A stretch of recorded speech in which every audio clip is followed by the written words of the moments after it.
Right.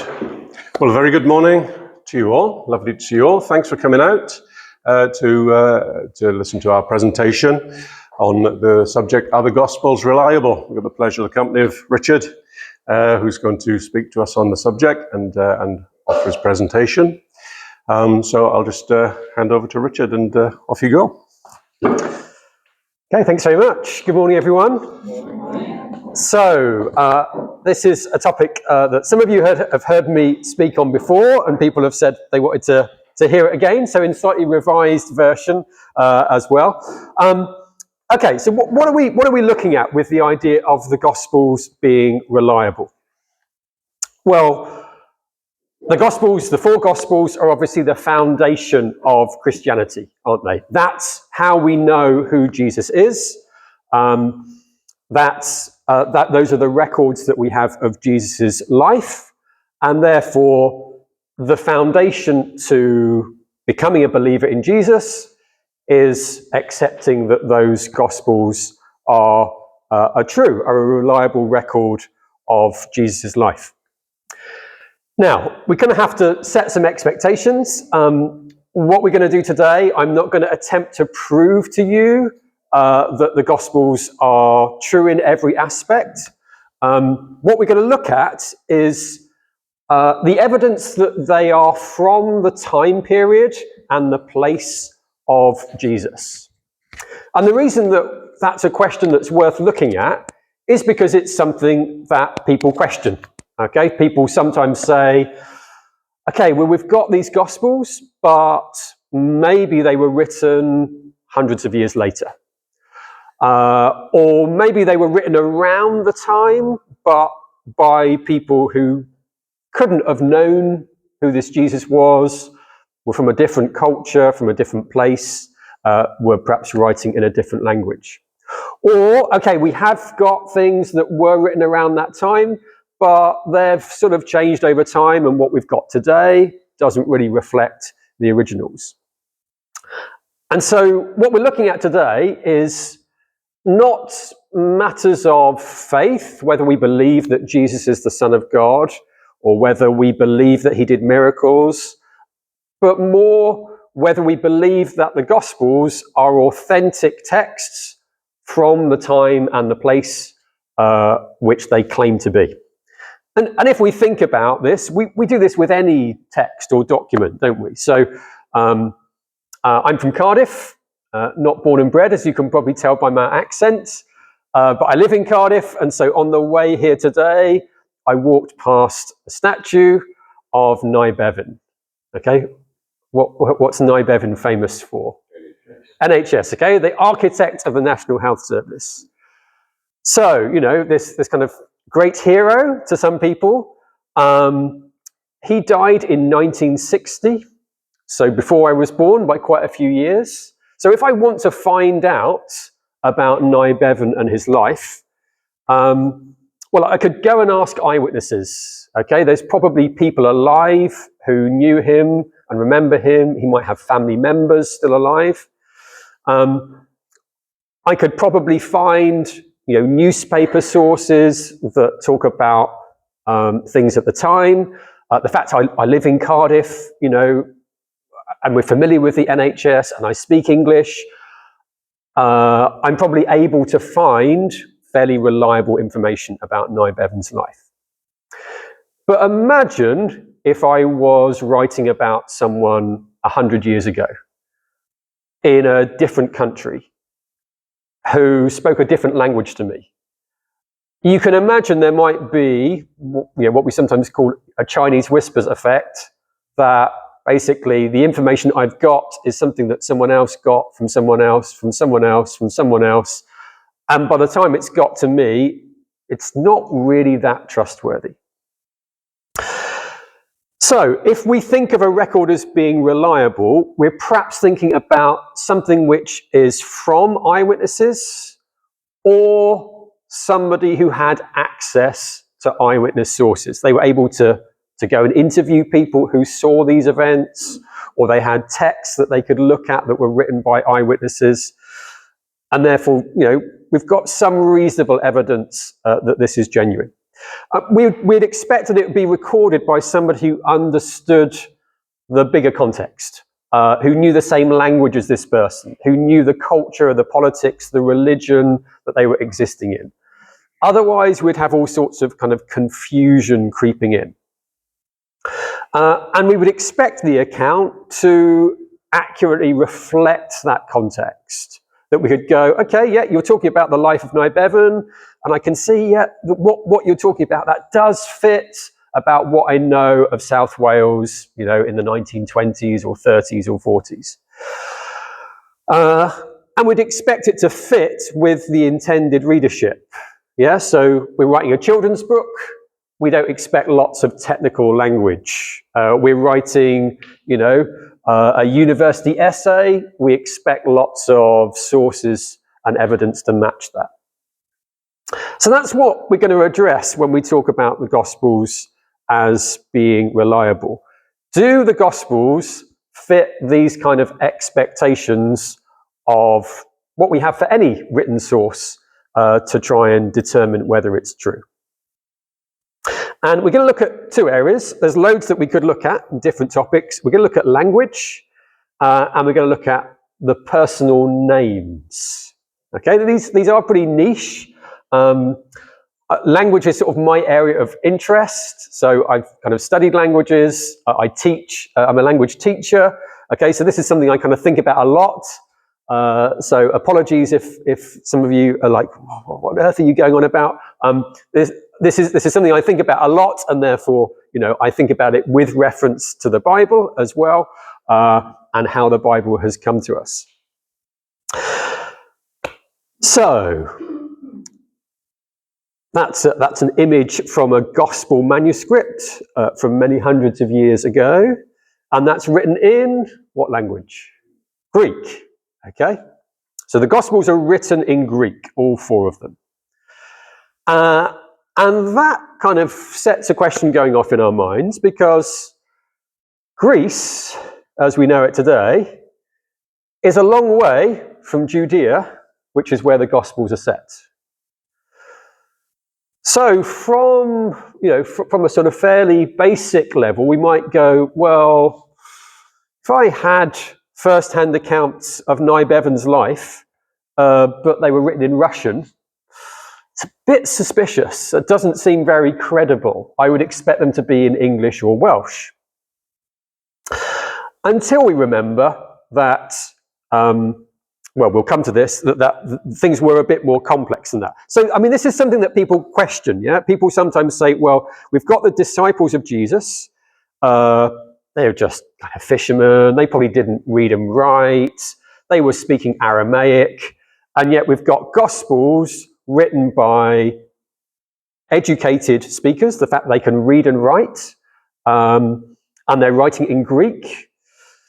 This is a bit suspicious. Like, is there not a risk that there would be some kind of confusion of information, things would get changed over time? And we're going to kind of investigate that and see that there's a bit of a misunderstanding with the nature of language and education at the time of Jesus. So the context at the time of Jesus was this.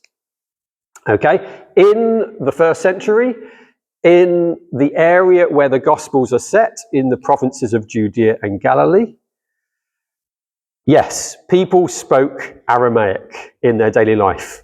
Okay, so when you're home with your family, maybe when you're at work, you're speaking Aramaic. Before this time and after this time, you might have been speaking Hebrew, but at this particular time in the first century, you would have spoken Aramaic.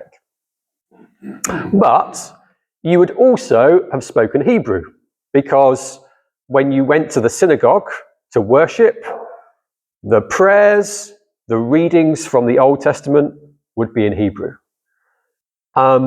There's evidence that people didn't speak that good Hebrew, because actually what would happen in the synagogue, they would read the Bible in Hebrew, and then people would have to kind of translate and explain it in Aramaic, because it wasn't that familiar to people. The Hebrew was a bit confusing. It wasn't the language they used in everyday life.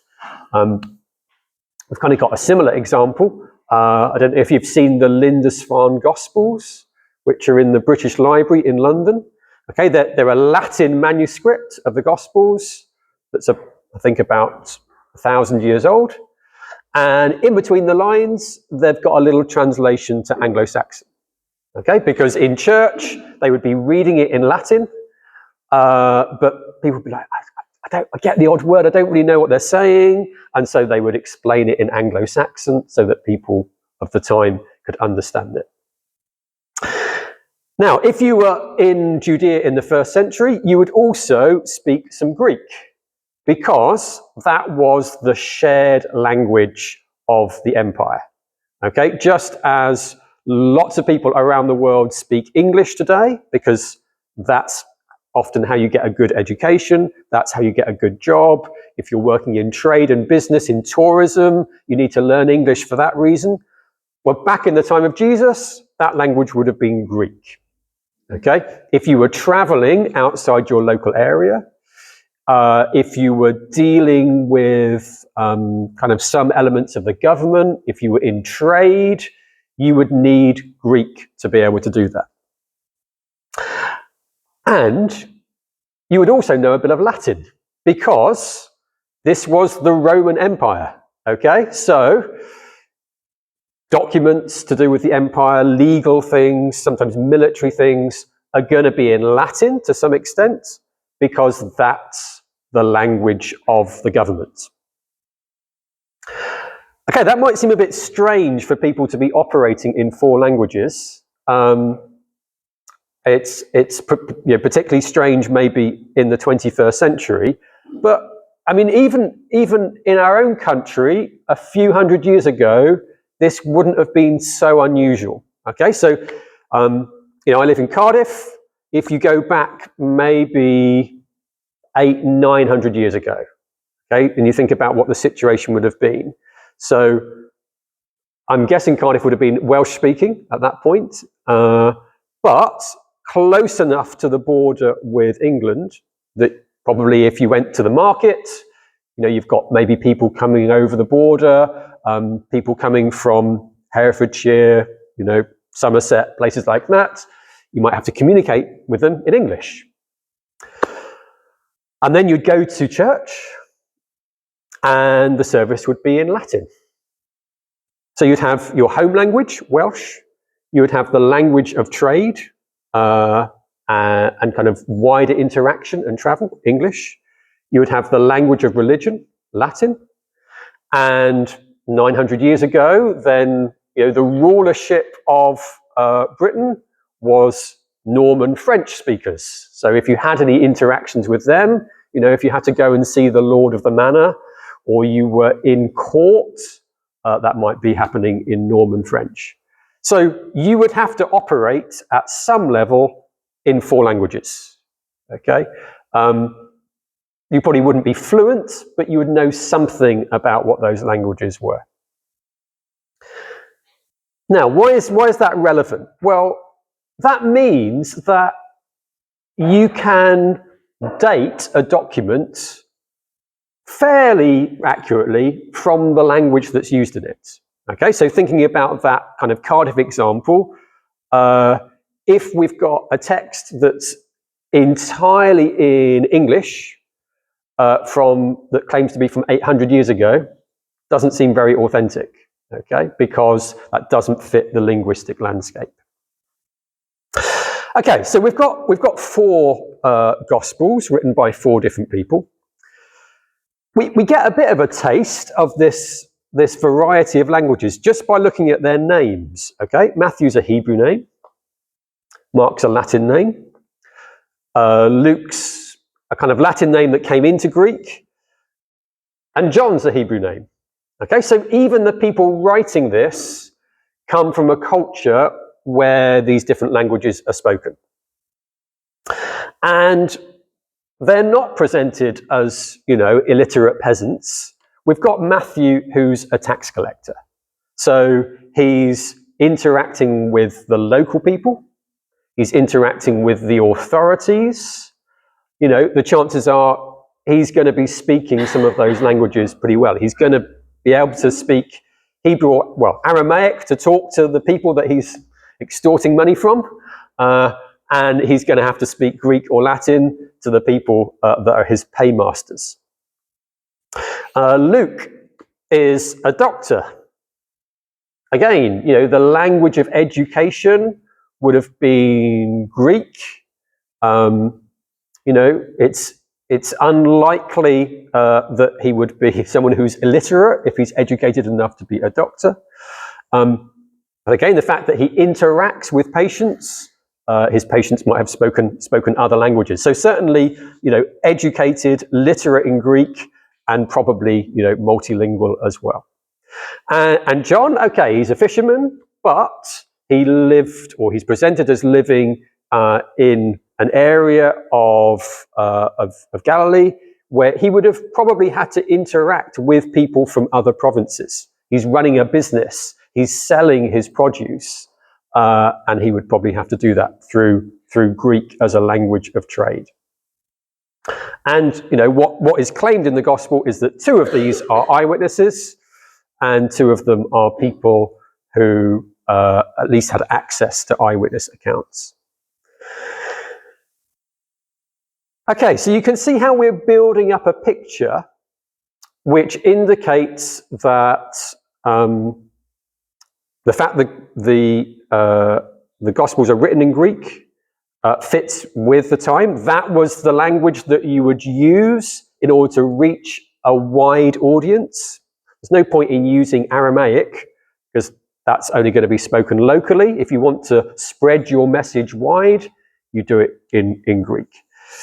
And it seems plausible that people with these names from these backgrounds would be able to write in Greek, but would also know the languages that would be spoken in daily life around Jesus.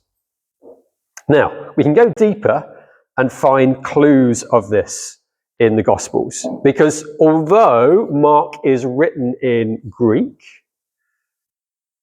we actually find that he just drops Aramaic words and phrases into the text. Okay? And, other authors do this, don't they? Sometimes people do it for authenticity.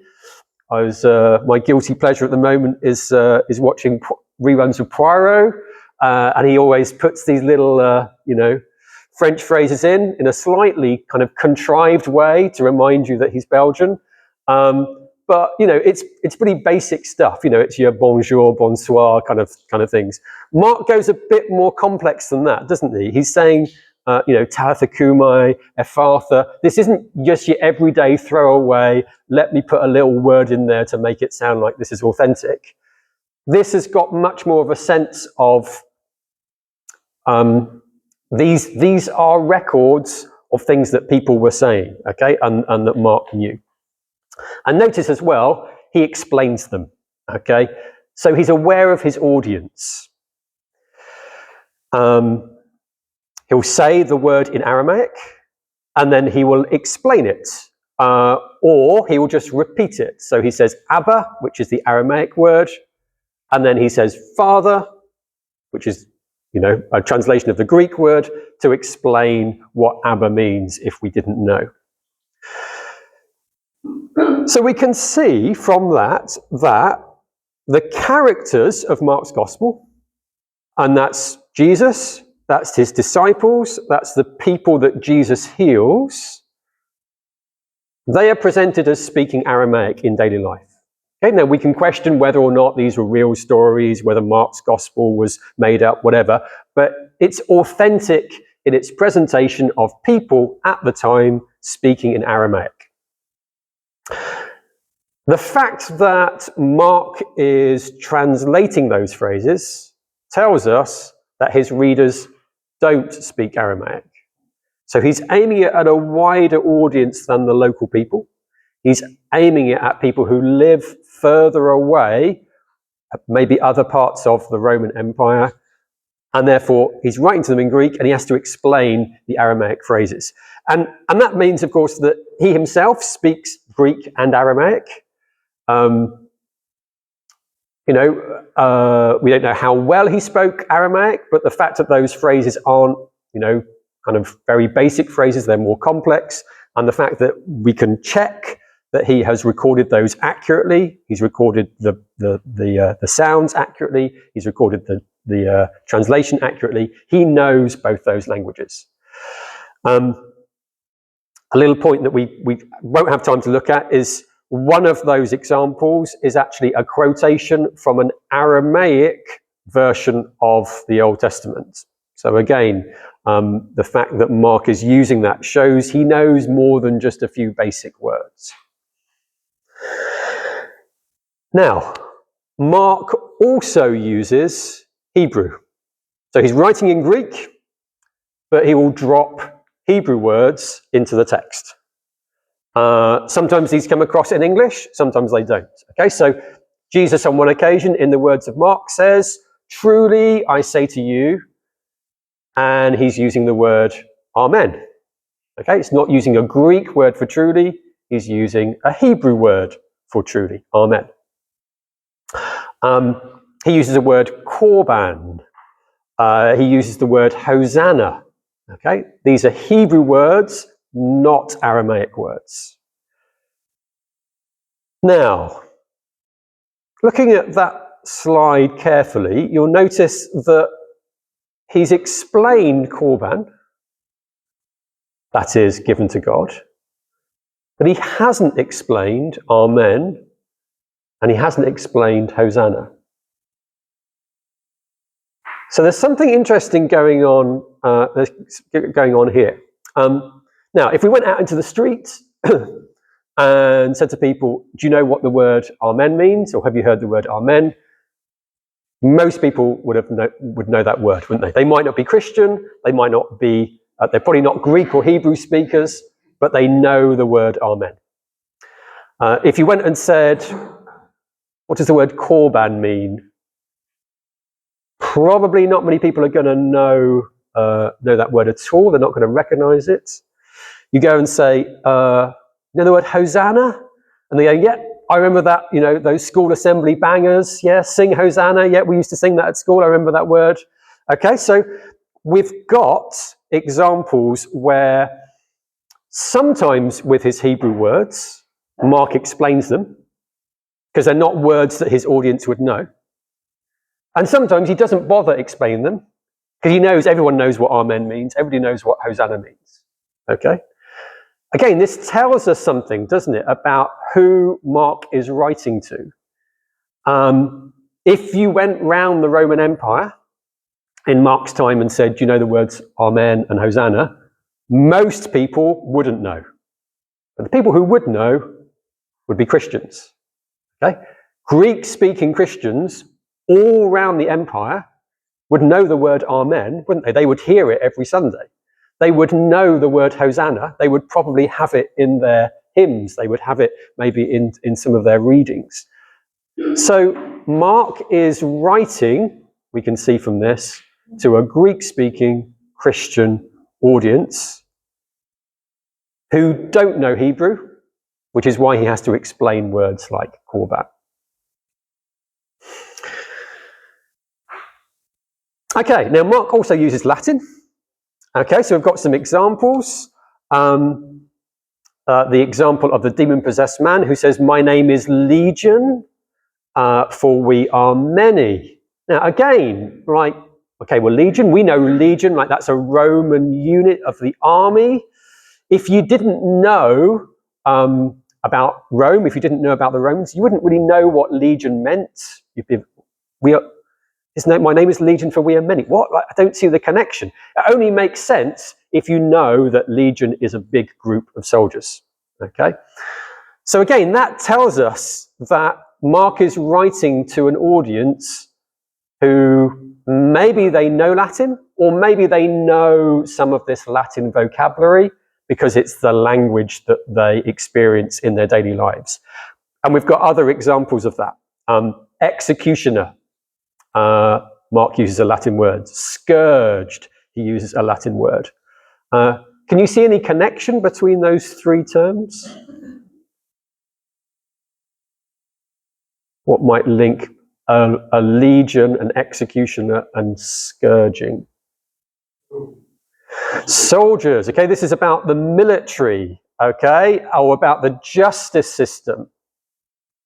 Okay, we've got some other examples. When Mark is talking about the palace of the Roman governor, he uses a Latin word for that. He talks about a centurion, the soldier who was there, the Roman soldier who was there at Jesus' crucifixion. So he's using Latin terms when he's talking about military and injustice. Well, justice or injustice, depending on your perspective. Because it's the Roman Empire who are in control. They're the people who have got the responsibility for governing the country. And so obviously the language that comes into everyday speech are the terms that they would use. Just like happens in English today, you know, whatever language you speak, probably a lot of words for technology have come from English. Okay, even if you don't speak English, those are the words you use. If you are, you know, a chef, okay, there's a clue there in the word.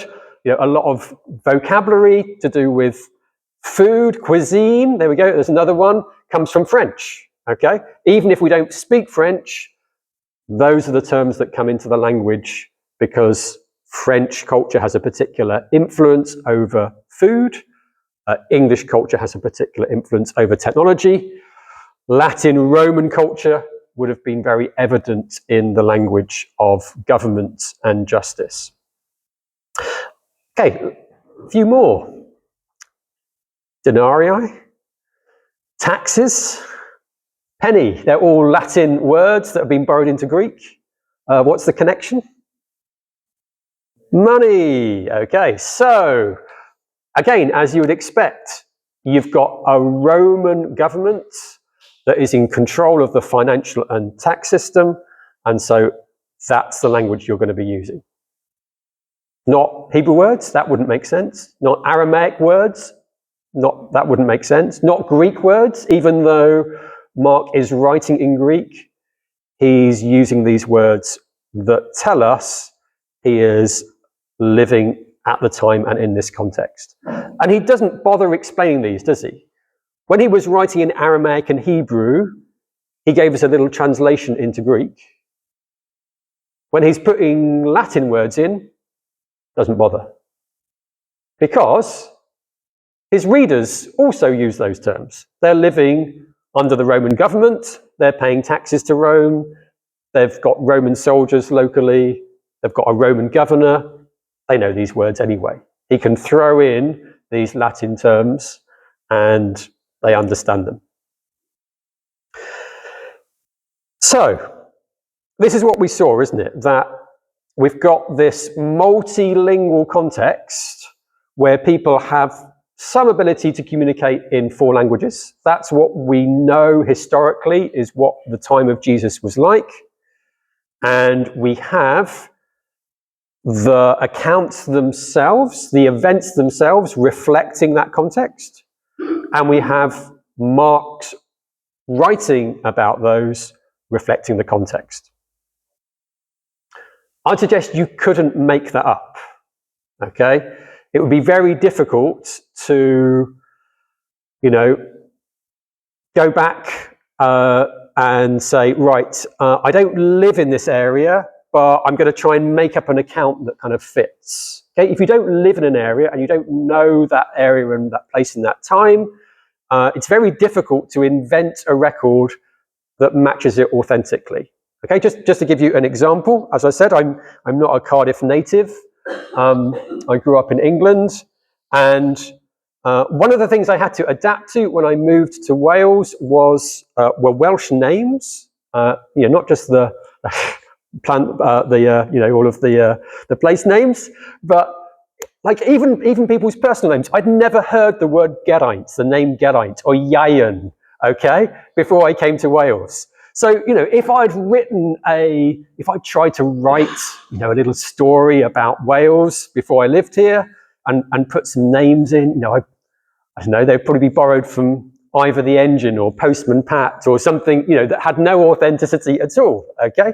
I'd never heard the word cwtch before I moved to Wales, okay? So these are little things, aren't they, that once you've lived somewhere, you kind of soak up some of the language, and therefore, if you were writing about it, you would kind of reflect that. Also, you just wouldn't make it up. If you're writing a gospel, that wouldn't be your first thing to think of, would it? Like, let me try and come up with some words that kind of make people think it's authentic. Let me just kind of slip something in there. It's not a natural thing to try and fake. It seems much more plausible to see it as something which reflects the authenticity of the events, the author, and the readership. Okay. Something else that is interesting when we look at the Gospels. Now, I'm reliant on experts for this because my Greek's fairly basic, but I'm reliably informed that the Greek of the New Testament is a bit weird, okay? Now, let me explain what I mean by that. People who are bilingual tend to have influences that work between languages, okay? So, again, the whole stereotypical Welsh, whose coat is that jacket, okay? Where does that come from? Okay, it sounds very weird in English. Whose coat is that jacket? What? You don't need to say that. Whose coat is that jacket? Okay, but it makes sense. Again, so I'm reliably informed in terms of the way that Welsh works, where you have classifying nouns. You have category nouns that you then have subcategories for. Yeah, you've got the category, coat, and then the subcategory, jacket. Okay, that doesn't exist in English. It does kind of exist in other languages a little bit. So in Cambodian, you have Cambodians when they speak English. I don't know whether you do this, Dom. Will say something about this is color red, okay, rather than red, because you've got the classifier and then you've got the specific element to it. Okay. So that's an example of where there's this interference. If you're bilingual, you have interference between the languages. And that's what we see in the Greek of the Gospels. If you use a translation like the English Standard Version, this isn't so noticeable because they're focused on trying to make it sound like normal English. If you're more of a reader of the King James or New King James Version, you might have attributed the weirdness of the English in the New King James or the King James Version to it just being old-fashioned. It's not. The English of traditional English Bibles is weird because it's reflecting the weird Greek, okay? So we've got an example there. Nobody says answered and said, do they? I would never, if we were having a conversation and I was telling you about something that somebody had said and, oh yeah, he answered and said, you'd be like, what? You just say he answered. You don't need answered and said, okay? It's the same in Greek. That's weird to say that. But it's normal in Hebrew and Aramaic. Okay? That's really common to have this two-verb thing going on. He answered and said. Other examples of that, Jesus, in one of his parables, says, a woman took and hid. You don't need to say took and hid, just say hid. That's enough. Or went and sold. You can just say sold. You don't need went in there. But this is a feature of Hebrew and Aramaic that you do these verb pairs. Okay? That's not something you do in English, is it? Not normally. It's not something you do in Greek. So this is an indication that this is things that were said in Hebrew and translated into Greek, or things that were written in Greek by somebody who was bilingual. It's not just in Matthew's Gospel. Here's another one. Again, we tend to kind of gloss over this, but it's a bit weird if you're reading the Bible for the first time and you keep coming across this phrase, it came to pass. If I use that, in a letter or, an email today, people would assume I was sort of parodying the Bible, yeah, because it's sort of Bible language, isn't it? Again, it's weird English and it's weird Greek. You can just say "and" in Greek or "now." You don't need this kind of phrase. Okay, another thing we notice is poetry.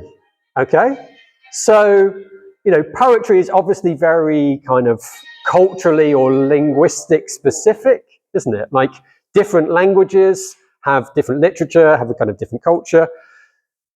The Gospels are being written in Greek, but when we look at the poetry, it looks like Hebrew poetry. This is the song of, now I'm trying to remember, it's either the Song of Elizabeth or the Song of Mary. It's one of the songs in Luke chapter 1, okay? Thank you. Lost it there for a moment. Okay, no, there's something that you can see here in terms of the parallels, okay? So we've got couplets, brought down, exalted, mighty, humble, okay? Filled, empty. You can kind of see a bit of a chain there, mighty, humble, hungry, rich, okay? This is a feature of Hebrew poetry, that you have pairs of lines which are in parallel. And you take one line and then you either make a contrast or you add to it in some way. So we've got some contrast ones there at the top, and then later on we've got some kind of developmental ones. Yeah, he has helped his servant Israel in remembrance of his mercy. Okay, we've got that idea of mercy. And then the next two lines expand it. What do we mean by mercy? As he spoke to our fathers, to Abraham and to his offspring forever. That's Hebrew poetry, but it's in a Greek gospel. So what does that tell us?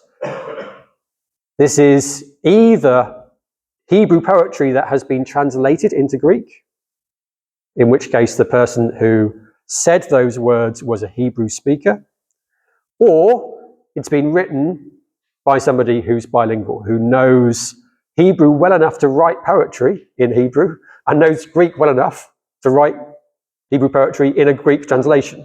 Okay, that's quite a deep level of language knowledge and education. So we've looked at Mark, we've had some examples from Matthew and Luke, and Matthew and Luke particularly, we can see that their Greek is influenced by Aramaic and Hebrew, so they are at least bilingual. Again, it's what we would expect of the time of first century Judea and Galilee, and it's what we would expect if we've got an account that's recording events from Aramaic speakers and then writing about them for a Greek audience. And it's not just their own commentary that does that. When they put words in the mouth of their Jewish characters, those words, those phrases have features of Aramaic or Hebrew speakers. So, what does that tell us? Okay, we've got the writers of the Gospels living in a multilingual world, and their readers are living in a multilingual world, but with not quite the same overlap, and the characters reflect a multilingual world, okay, which is exactly what we would expect. They wrote in Greek because that was the shared language of the empire and of most Christians. They're Greeks influenced by Aramaic because they spoke both languages, and they seem familiar with both Greek and Aramaic and Hebrew worlds in terms of the literature. Okay, I'm going to skip past these for a moment because I want to get on to something else, and you're going to need to contribute to this. So, little task for us before we get too sleepy. Imagine you have been commissioned to write a historical novel about Germany in the 1970s, okay? And you have been asked to include 4 key characters who are aged in their 30s. Okay, so 1970s, they're in their 30s, they must have been born in the 1940s. And you've got to choose 2 men and 2 women, okay? So, We want this to be kind of authentic and historically plausible. It is fictional, but we want it to kind of look plausible. So we need some names. Okay, so talk to the person next to you.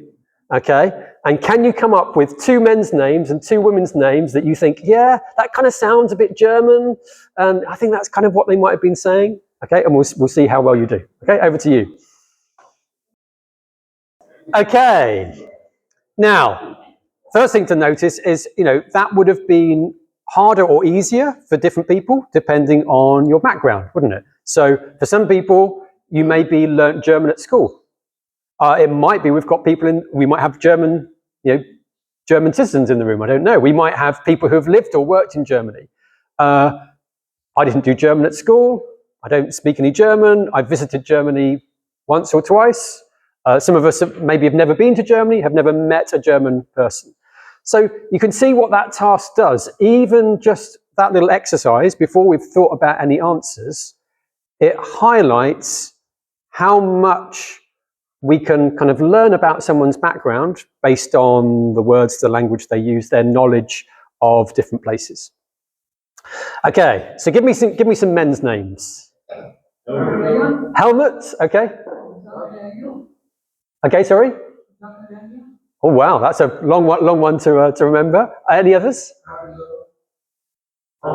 Martin, Hans, David, Fritz. Okay, let's have a look. Okay, so Hans, there we go. Well done. Who said Hans? You were number 1. I think I heard a Klaus. I didn't hear a Peter, a Wolfgang, or a Jürgen. I mean, even with that, you can see my ignorance of German. I haven't got the umlaut over the U in Jürgen. Okay, so okay, I wasn't going to show you yet. Too late. Okay, if you didn't see that, what were some of the names you had? Very good. Angela. Okay, so this is interesting, isn't it? Helmut and Angela. We're going for maybe politicians, people that we know, but we don't necessarily know what ordinary people are called. Eva. Okay. Right. Well, as you might have seen, those were the names. Now, I don't know. I might have guessed Ingrid, perhaps. Karen. No way would I have known that Karen was the number 1 girl's name of the 1940s in Germany. Wouldn't have occurred to me. Okay, so let's do the same exercise with the New Testament, with the Gospel and Acts. Okay, that's the ranking for the men's names in the Gospels and Acts. Now, admittedly, the sample size is pretty small. So, I put 6, 7, and 8 for Jesus, Ananias, and Matthew. I mean, they're kind of equal, aren't they, really? I should have maybe done the ranking slightly differently. But you get the general idea, okay? Jacob and James are just different versions of the same name. Now, let's have a look at the evidence we have of the times. Somebody, obviously, with a lot of time on their hands, went through sources that we have from 300 BC to 200 AD, so actually a 500-year period, and counted up the names, okay, the Jewish names. There we go. Number 1, Simon. Number 2, Joseph. Okay, Eliezer wasn't in our list, but we have got an Eliezer or Lazarus in the Bible, or possibly 2. Jonathan wasn't on our list, but the others were in approximately the same order and proportions as the New Testament. Okay, now I know that's not a very big window. Sorry, that is a very big window, isn't it, if we're talking about hundreds of years. But the point is that the names that are used in the Gospels are authentic for the time, and they're authentic in their use. Now, maybe you say, well, that doesn't seem that reliable. Okay, that was the comparison. Now let's add Jewish names in Egypt. Okay, there was a big Jewish population in Egypt. Names are completely different. Okay, Eliezer and Joseph appear, but in slightly different positions. The others don't bear any relation. Okay, so again, This indicates that the Gospels date from this fairly large window, okay, but they are linked to the Roman province of Palestine. Otherwise, we would expect different names to occur. Not surprisingly, there isn't as much data about women's names, either in the historical non-biblical sources or in the Gospels, but Mary and Salome come up as the top names in both, and that's 29% overall and 39% of names in the New Testament of Jewish women. Okay, so again, both the men's names and the women's names reflect that. Okay, so let's think about what happens if you've got 30% of your population called Mary or Salome. You have a problem, okay? And again, it's a problem that we're familiar with in Wales, because what do you do if you live in a village and half the village is called Jones? Okay, what do you do? Exactly, okay? So you have to add something so that we know which Jones are we talking about, okay? And surprise, surprise, that's what the Gospels do. So you never just have Mary as a name mentioned. It's always Mary and something else. And of course, what tends to happen is you get identified by who your mother is, or who your wife is, or sorry, who your husband is, or where you come from. Okay. The same happens with men. Simon's the top man's name. Well, which Simon are we talking about? Okay. Well, unless it's immediately clear from the context, it tells us either your nickname, your dad's name, where you're from, or pretty unfortunate for Simon the leper, kind of a very kind of distinct condition that you have that's very obvious. Everyone knows who Simon the leper is, yeah? You don't need to kind of try and work out who it's talking about. So, these names are reflecting the time, okay? And we've got that both in terms of the frequency of names and the way that those frequent names are described in the account. If you've got a less common name, like Matthew, you don't need a little nickname on the end. The Gospels don't tend to do that. There's only one Matthew, or there's only one Matthew who's a disciple, but we don't need it distinguished. Again, I'd suggest you couldn't make that up.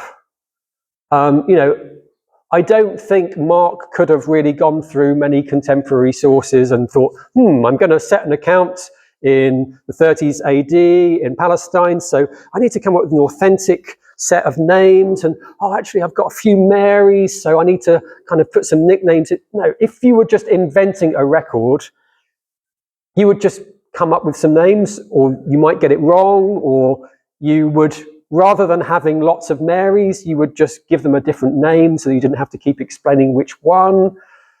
This has the mark of authenticity, okay? It would be very difficult to find out this information, and you just wouldn't bother.